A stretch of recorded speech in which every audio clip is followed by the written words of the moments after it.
Sugar పేషెంట్లలో gangrene సమస్య చాలా పెద్ద సమస్య. న్యూరోపతి దీనికి కూడా ట్రీట్మెంట్ చాలా క్యూర్ అవుతాయి. ఎక్సలెంట్ ట్రీట్మెంట్ ఇది, నేను గ్యారంటీగా చెప్పగలను. డయాబెటిక్ న్యూరోపతి వలన డయాబెటిక్స్ గ్యాంగ్రీన్ అనేది చూస్తూ ఉంటాం. అది ఎంత భయంకరంగా ఉంటుంది అంటే న్యూరోపతి ఉన్నప్పుడు చెప్పులు జారిపోతున్నట్టుగా అనిపించడం, కాళ్ళు సెన్సేషన్ లేకుండా అనిపించడం, నడుస్తుంటే ఆ కాళ్ళు మనవి కాదా, ఫ్లోరింగ్ మనది కాదా అన్నట్టుగా తెలుస్తూ ఉంటుంది ఫస్ట్లో. అది కొన్నాళ్ళు అయ్యేసరికి అది గ్యాంగ్రీన్ కింద ఫామ్ అయ్యేసరికి కాళ్ళు నల్లబడిపోవడం చూస్తుంటాం. వెసల్స్ బబుల్స్ లాగా వచ్చేస్తుంటాయి అరికాళ్ళలో. మనకి వెయిన్స్ కూడా బయటికి నల్లగా కనపడుతుంటాయి. కొంతమందికి మీరు చెప్పినట్టుగా పుళ్ళు పడుతున్నట్టుగా స్టార్ట్ అవుతుంది. ఆ పుళ్ళు ఎంత భయంకరంగా ఇదవుతుందంటే మొత్తం కాలంతా నల్లగా పడిపోతుంది. పుళ్ళంతా కండరాలన్నీ మజిల్స్ అన్నీ తినేస్తుంది. తినేసాక ఆ పుండు మానదు. ఇంకా వాళ్ళ అడుగు వేయలేదు. శరీర భాగాలు తొలగించాల్సిన పరిస్థితి, కాళ్ళు తీసేయడం, ఎత్తుకెళ్ళడం. అప్పుడు ఇంకా తప్పనిసరిగా డాక్టర్స్, ఎందుకంటే వేరు పురుగు చేర్చి వేరునే చెరుచుననేలాగా ఆ కాలు పుండు మొత్తం మోకాల వరకు వెళ్ళిపోతుంది. తర్వాత హిప్ జాయింట్ వరకు వెళ్ళిపోద్ది. కాబట్టి ముందు పాదం వరకు కట్ చేసి తీసి పడేసేద్దాం అని అర్జెంటుగా తీసేసేయాలి. అందరూ ఇంకా నో మోర్ ఆప్షన్ అనమాట, అంటే ఆ సిస్టంలో. సో తీసేస్తారు.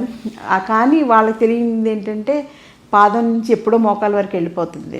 మనకు కనిపెట్టే పాదం వరకే, కానీ మోకాలకు ఆల్రెడీ స్ప్రెడ్. సో మోకాల వరకు తీసేస్తారు. నాకు తెలిసిన హైదరాబాద్లో చాలా ఫేమస్ పర్సన్ అసలు. కానీ డయాబెటీస్, నెగ్లెక్టెడ్ డయాబెటీస్ అనమాట. ఆయనే పాడు చేసుకున్నారు. At the same time sweets అంటే విపరీతమైన క్రేజ్. దాంతో ఆయన ముందు పాదం వరకు తీసేశారు. నన్ను అప్పట్లో ట్రీట్మెంట్ చేయమని ఎప్పుడు 20 ఏళ్ల క్రితం, ఇంకెక్కువేనేమో, నాకు సజెస్ట్ చేశారు. కానీ ఆయన మన మాటిని కష్టం, పెద్ద ఆయన, చాలా పెద్ద ఆయన. ఇంకా అలాంటి వాళ్ళు మనం అటెంప్ట్ చేసి ఆయుర్వేదం పనిచేయలేదనే బ్యాడ్ రిమార్క్ నాకు మొదటి నుంచి. ఇలాంటి ప్రిన్సిపల్స్ ఎక్కువ. నేను కేసు టేకప్ చేయలేదన్నమాట. మోకాళ్ళ వరకు తీసేశారు. తర్వాత ఇక్కడ వరకు హిప్ జాయింట్ వరకు తీసేశారు. ఇంకా హిప్ జాయింట్ వరకు తీసేసారు కదా, మొత్తం బాడీ అంతా స్ప్రెడ్ అయిపోయింది. ఆ ఇన్ఫెక్షన్, ఆ సెప్సిస్ అంతా. దాంతో నో మోర్ అనమాట. అంటే ఎక్కువ కాలం లేరు పాపం, చాలా సఫర్ అయ్యారు ఉన్నన్నాళ్ళు. సో అందుచేత ఏంటంటే అంత రిస్క్. సో సర్జరీస్కి వెళ్ళినా కూడా వాళ్ళకి ఏం పెద్ద మనం పాజిటివ్గా అనుకోవడానికి లేదు. మేబీ మంత్స్లో అది ఇదైపోతుంది. సర్జరీస్ ల్యాక్స్లో ఉంటాయి. కానీ at the same time ayurvedic లైన్స్లో నేను అద్భుతంగా చేసిన కేసులు చాలామంది ఉన్నారు. అంటే స్టార్టింగ్లోనే గుర్తిస్తే అయితే అసలు ఇంకా వాళ్ళకి ఏమీ ప్రమాదం లేకుండా సేఫ్గా కాలు మళ్ళీ తెల్లగా అయిపోయి నార్మల్ అయిపోతారు. అలా కాకుండా బ్యాడ్ అయిపోయి మొత్తం మజిల్స్ అన్నీ తినేసేసి ఓన్లీ బోన్స్ కనపడుతూ ఎర్రగా పుళ్ళు పడిపోయి పురుగులు లాంటివి కనపడుతూ ఉంటాయన్నమాట మనకి. అవన్నీ అలా ఉన్న స్టేజ్లో కూడా మనం పంచకర్మ ట్రీట్మెంట్స్తో పాటుగా లీచ్ ట్రీట్మెంట్, జలౌకాచరణ అంటాం కదా, జలగలను పెట్టేసి చేస్తే 24 అవర్స్లోనే ఎక్సలెంట్ చేంజ్ అనేది స్టార్ట్ అవుద్ది. అంటే ముందు ఆ నలుపు తగ్గిపోద్ది, ఆ పురుగులు అదంతా ఉంటాయి కదా అవన్నీ తగ్గిపోద్ది, రెడ్నెస్ తగ్గిపోతుంది. ఇంకా క్రమక్రమంగా కాలు ఎర్రబడ్డం స్టార్ట్ అవుతుంది. తర్వాత పింక్ కలర్కి వస్తుంది. తర్వాత మజిల్స్ వచ్చేసి నార్మల్ అయిపోతుంది అనమాట. ఎటు వచ్చి వాళ్ళు కరెక్ట్గా మనం చెప్పినట్టు చేయించుకోవాలి. చాలామంది ఏంటంటే లాస్ట్ స్టేజ్లో వస్తారు. ఒకసారి ఊరికే ఒకటేంటో చూద్దామని వస్తారు. కొంచెం బాగానే ఉంది కదా అని రేపు రమ్మంటే వారం తర్వాత వస్తారు.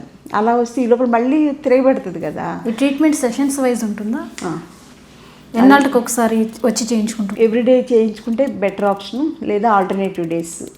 అంతమించి లేట్ చేసి 1 వీక్ తర్వాత వెళ్దాంలే బాగానే ఉంది కదా అని వాళ్ళ ధైర్యం వచ్చేస్తుంది. ఎందుకంటే కాలు చాలా మార్పు వచ్చేసింది కదా, ఇంకా డాక్టర్లు అలా చెప్తారులే, ఒక వారమాకి వెళ్దాంలే అని ఇంట్లో వాళ్ళు కూడా ఫస్ట్ వచ్చినంత సీరియస్నెస్ ఉండదు.